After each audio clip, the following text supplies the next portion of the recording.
ស្ដីបងប្អូនអរគ្នាយើងจะដល់ថ្ងៃប្រឡងទៀតហើយថ្ងៃនេះគឺខ្ញុំនឹងមកណែនាំអំពីកម្មវិធី typing មួយឈ្មោះថាខ្មែរ typing exam ថាតើកម្មវិធីនេះគឺមានប្រយោជន៍អ្វីខ្លះហេតុអ្វីបានជាអ្នកត្រូវតែមានកម្មវិធី typing exam នេះទី1គឺយើងមានជាលំហាត់សម្រាប់ការីកុំព្យូទ័រចំនួន40លំហាត់គ្រូកុំព្យូទ័រមានន័យថាបើយើងប្រឡងជាគ្រូប្រចាំក្រុងស្រុកគឺយើងមានលំហាត់បូកជាមួយនឹង QCM តាក់ទងប្រព័ន្ធថ្មីនេះគឺវាមានស្តង់ដារទៅតាមការប្រឡងបន្ទុកការីគឺ90បូកជាមួយនឹងបទពិសោធន៍10បាន100សម្រាប់គ្រូកុំព្យូទ័រគឺទាំង QCM ទាំងលំហាត់ហ្នឹងគឺបាន60បូកជាមួយនឹងសម្ភារ15និងបទពិសោធន៍15ទៀតបានគ្រប់100កម្មវិធីនេះគឺមានលក្ខណៈពិសេសមួយគឺគេហៅថា daily process tracking គឺតាមដានការរីកចម្រើននៃការវឹកហាត់របស់យើងគឺយើងអាចតាមដានថាតើយើងវាយពីមុនមកបានភាគរយជាប់ប្រមាណធ្លាក់ប្រមាណខុសប្រមាណហ្នឹងគឺវាតាមដានទី2គឺប្រព័ន្ធរបស់យើងគឺមានសម្ភារដោយ AI មានន័យថា AI interview system មានន័យថាម៉េចមានន័យថាយើងអាចមានជាប្រព័ន្ធសម្រាប់សម្ភារឲ្យយើងឆាប់ចេះសំណួរដែល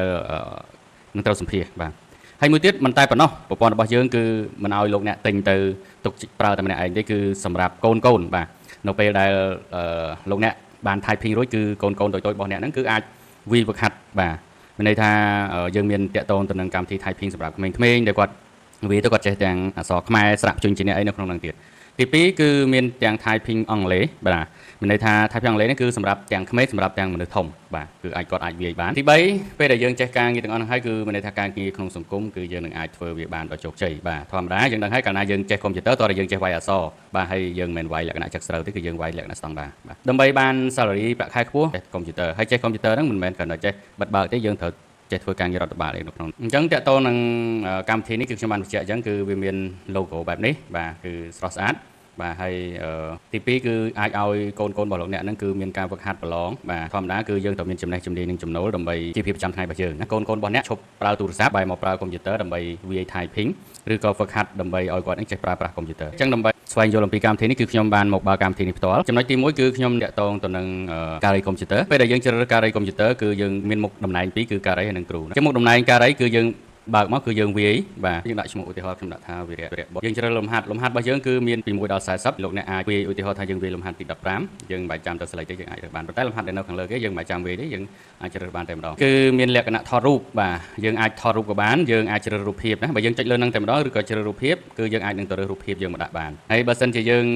ប្រើ laptop បើយើងប្រើ desktop យើងអាចជ្រើសរើសហើយកន្លែងនេះយើងជា optional ទេមិនអាចដាក់ក៏បានអត់ក៏បានដែរណាអញ្ចឹងបើសិនជាយើងចង់ថតរូបតាម laptop គឺយើងចុចលើកន្លែងថតរូបមកបាទរូបភាពនេះគឺយើងអាចសេរីពន្លឺដើម្បីឲ្យពន្លឺហ្នឹងវាស្រស់ស្អាត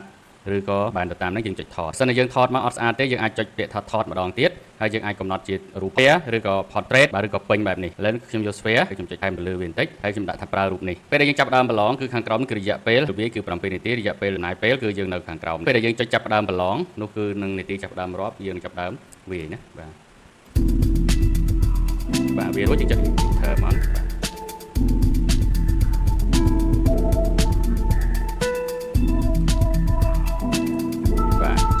ខ្ញុំនឹងវាយដល់ចប់បន្ទាប់មកពេល enter ទៅដល់30ប្រយោគគឺគេដាក់ថាការវាយបានបញ្ចប់ហើយអញ្ចឹងយើងចុចលើពាក្យថារក្សាទុកពេលដែលយើងចុចរក្សាទុកគឺយើងនឹងឃើញពាក្យត្រឹមត្រូវគឺមានន័យថាយើងវាយ15លើ15បន្ទុកគឺយើងបានតែ15ទេបាទនេះបន្ទុកសរុបណាអញ្ចឹងចុចលើរក្សាទុកមកហើយយើងចុចលើពាក្យថា save បាទនៅពេលនេះគឺខ្ញុំនឹងចាប់បើកកន្លែងនេះមកបាទអញ្ចឹងគឺនេះគឺខ្ញុំវាយបាន5បើសិនជាខុសវាចេញពណ៌បែបនេះណាខ្ញុំ enter រហូតវាបានវាយអញ្ចឹងក្នុងនោះគឺយើងមានលេខរៀងឈ្មោះមុខតំណែងរយៈពេលវាយបាទពាក្យដែលត្រឹមត្រូវ5ពាក្យខុសបន្ទុកសរុបបាទរូបសាកល្បងមួយទៀតគឺតាក់ទងទៅនឹងមុខតំណែងគ្រូកុំព្យូទ័រណាគឺយើងតែម្ដងហើយខ្ញុំចុចចាប់ផ្ដើមណាបាទខ្ញុំចាប់ផ្ដើមវាយ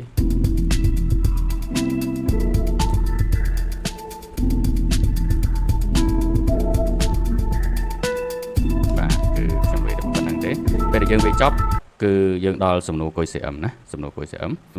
គឺយើងលោតនីតិគឺ10នីតិបើសិនជាយើងឆ្លើយអត់ទាន់ទេគឺនីតិយើងនឹងបិទឲ្យស្វ័យប្រវត្តិបាទដល់ឡើង save តែម្ដងគឺយើងមានសំណួរកខកខអញ្ចឹងយើងអាចជ្រើសរើសមកយើងចុចបន្ទាប់ឬក៏យើងចុចបកក្រោយដើម្បីជ្រើសរើសសំណួរថ្មីម្ដងទៀតមកយើងជ្រើសរើសបាទខ្ញុំអត់អានទេខ្ញុំរើសតាមនឹងតែម្ដងបាទខ្ញុំដាក់ឲ្យខុសខ្លះទៅណាបាទខ្ញុំនិចតទៅទៀតខ្ញុំរំលងលេខ6ណាបាទលេខ7ខ្ញុំនឹងឆ្លើយបន្តទៀតណាបាទ ពេលដែលយើងអត់បានឆ្លើយសំណួរណាមួយគេដាក់ថាអ្នកមិនទាន់បានឆ្លើយគ្រប់សំណួរទៅណាបាទអញ្ចឹងសំណួរដែលនៅសល់គឺលេខ6និងលេខ7យើងចុចទៅឆ្លើយបន្តណាបើសិនជាយើងចុចតទៀតចុច finish ទៀតយើងនៅសល់សំណួរពណ៌នេះគឺវានឹងទៅរកទីតាំងសំណួរដែលយើងអត់បានឆ្លើយអញ្ចឹងបើសិនជាយើងចុចបន្តរហូតដល់ចប់បាទនៅពេលនោះគឺយើងនឹងចុចលើរក្សាទុកប៉ុន្តែមកដល់កន្លែងនេះគឺយើងនឹងឃើញ4បន្លោះគឺដោយសារយើងមានបន្ទុកវាយបន្ទុក QCM ហើយនិងបន្ទុកសរុបបាទអត់កិរយៈពេលទេណាបាទអញ្ចឹងប្រព័ន្ធនេះគឺខ្ញុំអាប់ដេតថ្មីជូនបងប្អូនទាំងគ្នាដើម្បីឲ្យត្រូវតាមស្តង់ដារនៃការប្រឡងចុចលើរក្សាទុកគ្រូគឺយើងមានមួយទៀតគឺតាក់ទងទៅនឹងបន្ទុក QCM ណាបន្ទុក typing បន្ទុកសរុបពាក្យខុសប្រមាណពាក្យអញ្ចឹងទៅរយៈពេលមានរូបថតអីជាដើមណាប៉ុន្តែខាងក្រោមនេះគឺយើងមានជាលេខសម្គាល់ថាសំណួរដែលគាត់ឆ្លើយត្រូវគឺបើសិនជាកគាត់ជ្រើសកគឺត្រូវហើយបើខគាត់ជ្រើសខគឺខុសតាមហ្នឹងយើងចប់តាក់ទងនឹងការ typing នេះគឺយើងនឹងទៅដល់តាក់ទងទៅនឹងប្រវត្តិណាបាទបងប្អូនទាំងគ្នាគឺអាចតាមដានទៅលើប្រវត្តិនៃការវាយអញ្ចឹងឧទាហរណ៍ថាការីកុំព្យូទ័រគឺគាត់អាចវាយអញ្ចឹងមកគឺវាមានថ្ងៃទីមានរយៈពេលអីនៅក្នុងហ្នឹងអញ្ចឹងគាត់អាចចុចបើកមើលនៅក្នុងហ្នឹងណាគាត់អាចថាតើគាត់បានបន្ទុកថ្ងៃហ្នឹងគាត់វាយបានប្រមាណខុសប្រមាណត្រូវប្រមាណហើយមួយទៀតគឺគិតជាបន្ទុកខ្ពស់បំផុតនៅក្នុងលំហាត់ដែលគាត់វាយទាំងអស់ហ្នឹងប្រមាណបាទថ្ងៃនេះខុសប្រមាណអញ្ចឹងទៅហើយមានតាក់ទងទៅនឹង average នៃបន្ទុកអញ្ចឹងគាត់បានតែ17%ទេមានន័យថាបើសិនជាគាត់វាយលើក្រោយទៀតត្រូវទាំងអស់អញ្ចឹងគឺទៅធៀបគិតជាមធ្យមជាមួយនឹងបន្ទុកដែលវាយខុសអញ្ចឹងតលតែគាត់វាត្រូវ 100% ហើយមួយទៀតក៏យើងអាចចុចលុបប្រវត្តិបានដែរយើងចុចលុបអញ្ចឹងទៅបាទចុចលុបទៅគឺបាត់ហើយបាទអូខេអញ្ចឹងអាចលុបបានណាបាទមួយទៀតតកតនឹងគ្រូកុំព្យូទ័រគឺកន្លែងនេះយើងអាចស្វែងរកអីបាទបើសិនជាយើងវាយលំហាត់ណាយើងអាចស្វែងរកលំហាត់ហ្នឹងយើងអាចច្រោះទៅលើបន្ទុកដែលគាត់ដែលវាយទាបជាងគេឬក៏បន្ទុកដែលវាយខ្ពស់ជាងគេបាទឬក៏ទាំងអស់ហើយកន្លែងនេះគាត់អាចចុចកន្លែងណាក៏បានដែរចុចដើម្បីមើលបន្ទុកដែលគាត់វាយខុសត្រូវហើយនឹងសំណួរ QCM ដែលគាត់បានឆ្លើយរួចថាបើសិនជាឆ្លើយហើយចង់ដឹងថាខ្លួនឯងឆ្លើយសំណួរណាខុសណាត្រូវគឺយើងអាចចូលមកមើលនៅក្នុងប្រវត្តិនៃការវាយហ្នឹងគឺប្រវត្តិហាត់ហ្នឹងបាទអូខេអញ្ចឹងកន្លែងនេះក៏អាចលុបបានដូចគ្នាដែរណាបាទអូខេអញ្ចឹងអ្វីដែលពិសេស function នៅក្នុងមុខងាររបស់យើងពិសេសមួយទៀតគឺសំណួរសម្ភាសអញ្ចឹងសំណួរសម្ភាសហ្នឹងគឺបងប្អូនអាចវឹកហាត់ទៅលើការសួរបាទហើយយើងដឹងហើយសំណួរសម្ភាសហ្នឹងគឺសម្រាប់សំណួរគឺយើងបានតែ15បន្ទុកទេបាទហើយមួយទៀតគឺយើងសម្ភាសយើងដឹងហើយគឺយើងឆ្លើយតែ3សំណួរអញ្ចឹងសំណួរសម្ភាសគឺមានគ្រូកុំព្យូទ័រហើយនិងគ្រូទ្រឹស្ដីអញ្ចឹងបងប្អូនដែលជាគ្រូទ្រឹស្ដីក៏អាចតាក់ទងរៀនហាត់វាយហើយនឹងអាចយកសំណួរសម្ភាសនេះឆ្លើយបានណាបាទសំណួរនេះសិតតែជាសំណួរថ្មីដើម្បីត្រៀមប្រឡងអញ្ចឹងឧទាហរណ៍ថាខ្ញុំចុចលើកុំព្យូទ័រសំណួរសម្ភាសនេះគឺយើងឲ្យរងចាំឆ្លើយរយៈពេល1នាទីបាទក្នុងនោះគឺមានសំណួរទី1សំណួរទី2សំណួរទី3ហើយសួរថាដល់បើសិនខ្ញុំឆ្លើយហើយខ្ញុំមិនដឹងថាខុសឬក៏ត្រូវអញ្ចឹងគឺយើងអាចឆ្លើយហើយគឺយើងចូលទៅមើលបង្ហាញចម្លើយណាតើការរាប់ស្លឹកឆ្នោតត្រូវធ្វើឡើងនៅទីណានិងចាប់ផ្ដើមនៅពេលណាបាទអញ្ចឹងឧទាហរណ៍ថាយើងឆ្លើយទៅបាទយើងឆ្លើយចប់យើងចុចបង្ហាញណាបង្ហាញគឺយើងនឹងឃើញចម្លើយណានៅធ្វើនៅក្នុងការិយាល័យបោះឆ្នោតផ្ទាល់ភ្លាមបន្ទាប់ពីប្រកាសបិទការបោះឆ្នោតឃើញទេអញ្ចឹងបើមិនហ្នឹងបើយើងឆ្លើយត្រូវយើងចុចលើពាក្យថាត្រូវអញ្ចឹងយើងចូលដល់សំណួរបន្ទាប់អញ្ចឹងគេសួរទៀតហើយប្រសិនបើមិនសុខចិត្តនឹងសេចក្តីសម្រេចរបស់ក្រុមប្រឹក្សាគុំសង្កាត់តើមិនដឹងអាចបណ្ដឹងតវ៉ាទៅថ្នាក់ណាបន្តទៀតណាយើងឆ្លើយទៅឧទាហរណ៍ទៅថ្នាក់គោជបអញ្ចឹងណាបាទអញ្ចឹងចុចមើលចម្លើយណាបណ្ដឹងតវ៉ាទៅថ្នាក់គោជបជាតិអញ្ចឹងឧទាហរណ៍ចម្លើយយើងមិញហ្នឹងយើងឆ្លើយខុសយើងចុចលើពាក្យថាខុសមកបាទអញ្ចឹងចុចឆ្លើយបន្តទៀតបាទនៅក្នុងហ្នឹងគឺមានសំណួរ random សំណួរយើងមានរហូតដល់200សំណួរទាំងកុំព្យូទ័រហ្នឹង200សំណួរជាងណាបាទអញ្ចឹងនៅពេលដែលលោកគ្រូចង់រកឯកសារឬថត folder ណាបាទថតឯកសារផ្សេងទៀតនៅក្នុងកុំព្យូទ័រតើគួរចូលទៅកាន់កម្មវិធីណាមួយបាទអញ្ចឹងបើសិនជាយើងឆ្លើយយើងចុចលើមួយចម្លើយមកឃើញទេចូលទៅកាន់ File Explorer ឬក៏ My Computer ឬ PC អញ្ចឹងទៅអញ្ចឹងចម្លើយចាត់ទុកថាយើងឆ្លើយត្រូវពេលដែលយើងឆ្លើយហើយយើងចុចមើលលទ្ធផលនោះលទ្ធផលគឺយើងបានតែ10ទេណាបានតែ10យើងចុចព្រីធំអញ្ចឹងទៅអញ្ចឹងសំណួរទី1យើងឆ្លើយត្រូវសំណួរទី2ឆ្លើយខុសសំណួរទី3យើងឆ្លើយត្រូវអញ្ចឹងបន្ទុកសរុបគឺយើងបាន10បាទអូខេហើយយើងអាចចុចព្យាយាមម្ដងទៀតឬក៏យើងចុចបិទនេះគឺជាចំណុចពិសេសមួយដែលយើងអាចរៀនឆ្លើយវឹកហាត់បាទយើងអត់ចាំបាច់មានអ្នកសួរទេគឺមានន័យថាតកតូនទៅនឹងប្រព័ន្ធឆ្លាតវៃរបស់យើងគាត់ជាអ្នកសួរតែម្ដងបាទមួយទៀតលោកស្រីអាចទិញទៅពេលដែលវាចប់គឺអាចហៅកូនតូចរបស់យើងហ្នឹងឲ្យគាត់រៀនវាយណាអញ្ចឹងលំហាត់នេះគឺមានរហូតដល់24លំហាត់ហើយខ្ញុំនឹងអាប់ដេតបន្ថែមទៀតអញ្ចឹងឧទាហរណ៍ថាគាត់រៀនវាយ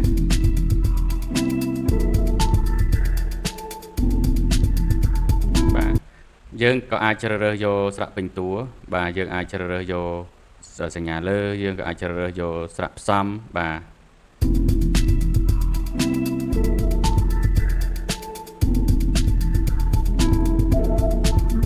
ចឹងកូនគាត់អាចចេះទាំងអក្សរព្យញ្ជនៈស្រៈប្រកបអីហ្នឹងបាទហើយមួយទៀតគាត់អាចចាប់ផ្ដើមវាយម្ដងទៀតឬក៏អាចចុចបិទគាត់អាចនឹងទៅតេស្តនៅភាសាអង់គ្លេស typing អង់គ្លេសហើយ typing អង់គ្លេសគឺយើងមានលំហាត់ល្អហើយនឹងធ្វើឲ្យក្មេងៗចាប់អារម្មណ៍បាទ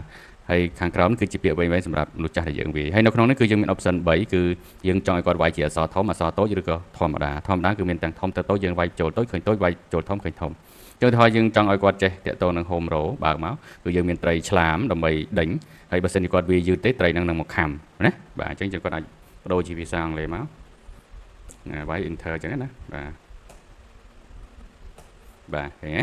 អញ្ចឹងបើសិនជារយៈពេល100 វិនាទីបើសិនជាគាត់វាអត់តាន់ទេគឺហ្គេមនឹងចាញ់ហើយអស់បេះដូងមួយណាអញ្ចឹងយើងអាចចុចឧទាហរណ៍ថាខ្ញុំនៅខាងក្រោមនេះគឺសិតតែប្រវត្តិបាទដូចជាអង្គរវត្តអញ្ចឹងយើងចុចលើហ្នឹងមកយើងឃើញអក្សរតូចទាំងអស់នៅកន្លែងនេះគឺខ្ញុំចុចអក្សរធម្មតាណាអក្សរធម្មតាគឺយើងមានអក្សរធំបាទអក្សរតូចលាយចូលគ្នាប៉ុន្តែបើសិនជាករណីយើងចុចអក្សរតូចបែបនេះនៅកន្លែងនោះគឺយើងឃើញអក្សរនោះគឺតូចទាំងអស់ហើយល្បឿនរៀងលឿនជាងនឹងបន្តិចអញ្ចឹងការវាយនឹងធ្វើឲ្យគាត់នឹងរៀងខំប្រឹងវាយឆាប់ចាំ keyboard ហើយនឹងវាយបានលឿនបាទហើយខ្ញុំក៏ដូចគ្នាដែរមុននឹងវាយអក្សរខ្មែរគឺខ្ញុំនឹងវឹកហាត់អក្សរអង់គ្លេសឲ្យ speed ឲ្យលឿនសិនណាបាទអញ្ចឹងយើងអាចវាយលឿនតាមនឹងដែរហើយបើសិនជាករណីយើងចង់ឲ្យគាត់វាយអក្សរធំចុចអក្សរនឹងមកគឺអក្សរនឹងធំទាំងអស់បាទឃើញទេអក្សរនឹងធំទាំងអស់បើកមកគឺឃើញធំទាំងអស់មកអញ្ចឹងយើងឃើញថានេះគឺជា typing មួយដែលខ្ញុំបង្កើតឡើងសម្រាប់កូនខ្មែរហើយឲ្យកូនខ្មែរយើងរៀនចេះវាយបាទយើងអត់ប្រើ typing បរទេសប្រទេសក្រៅទេគឺយើងបង្កើតដោយស្នាដៃកូនខ្មែរសុទ្ធសាធ